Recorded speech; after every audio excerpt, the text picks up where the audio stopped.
Hi friends, welcome back to my channel. Welcome to this video. Today I am doing another story read aloud, and I'm going to share with you a story called How to Feed Your Parents. It's kind of a funny story about a little girl named Matilda who really likes to try new foods, but her parents are very picky eaters. How to Feed Your Parents by Ryan Miller. Illustrated by Hatem Ali.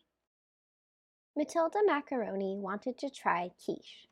Her parents did not. The list of things Mr. and Mrs. Macaroni would eat was very short.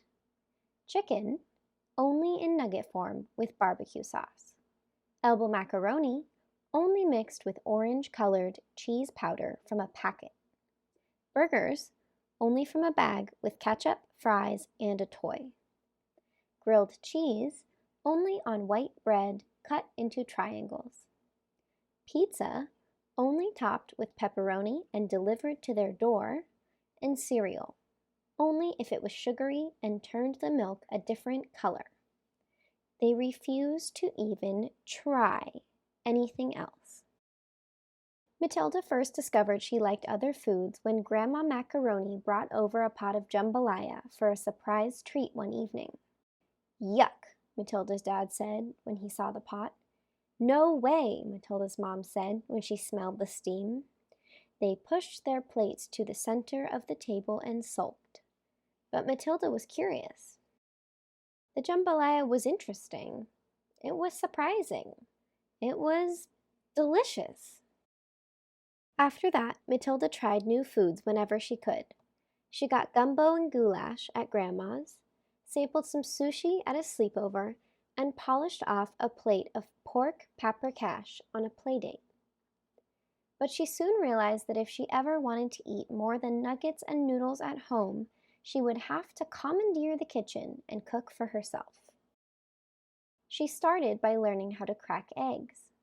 First, she didn't tap them hard enough to break the shell. Then she tapped them a little too hard. Finally, she got it just right. She worked with her grandma to learn oven safety and knife safety and all of the other safeties she could think of. She started reading cookbooks as bedtime stories. She gave her allowance to her babysitter to buy ingredients from the local farmer's market. Matilda practiced with a willing grown-up whenever she could. Soon, she had perfected paella, mastered miso soup, and conquered croquettes. She wanted to share every dish with her parents. She knew they would enjoy them if they would only try them. So she came up with a plan. "I'll handle dinner tonight," she said one morning at breakfast. "No quiche," Mom said. "Nothing funny," her dad added. "Burgers," Matilda said. "Just burgers." Her parents were both running late, so they slurped the bright purple milk from the bottom of their bowls and agreed.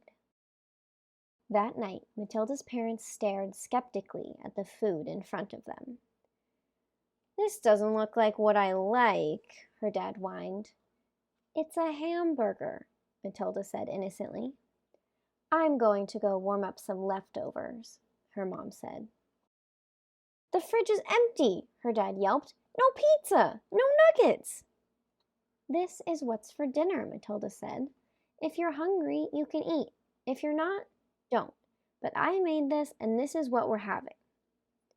"You made this?" Mrs. Macaroni asked. She lifted the bun and peered at the patty. "There are mushrooms on it, and green things." "That's arugula," Matilda said. "You're going to love it."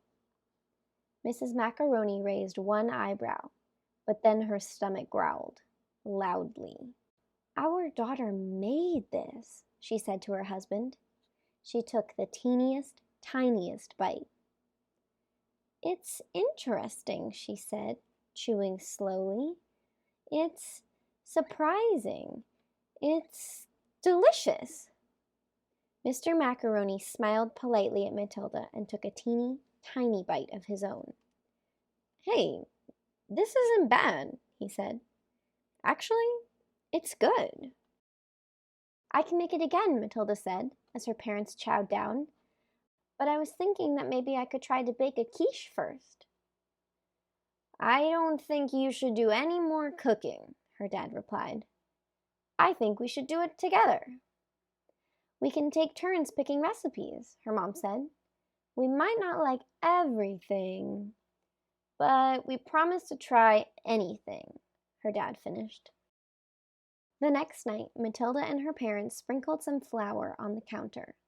They rolled out dough before filling it with eggs, spinach, bacon, Swiss cheese, and more. The quiche was a hit, as was just about everything they made. Fantastic fajitas, her dad said after he bit into a warm, handmade tortilla stuffed with steak, colorful peppers, and onions. Excellent eggplant parmesan, her mom said while going back for a second slice of the purple vegetable with oregano spiced sauce and mozzarella cheese. Phenomenal pho, they both said as they leaned over their bowls and slurped up rice noodles floating in a ginger-scented beef broth. You know, Matilda's mom said, talking around a mouthful of garlic naan and chicken tikka masala, I think I might like to try some jambalaya. They called up Grandma and asked her to bring over her signature dish. Amazing, Grandma exclaimed when she saw that Mr. and Mrs. Macaroni started eating with no complaints. Matilda, you've done a great job of getting them to try new foods. Thank you, Matilda said. Now if only I could get them to keep their room clean. And here is the macaroni family quiche recipe that you can try. The end. All right, friends, I hope you enjoyed that story. I'm curious if any of you related to Matilda and you are a really adventurous eater, but your parents are super picky. Or maybe for some of you, it's the opposite and your parents are very adventurous, but you are the picky eater. Or maybe your brother or sister. So let me know in the comments what is most likely in your family. And I will see you next time with another video. Bye.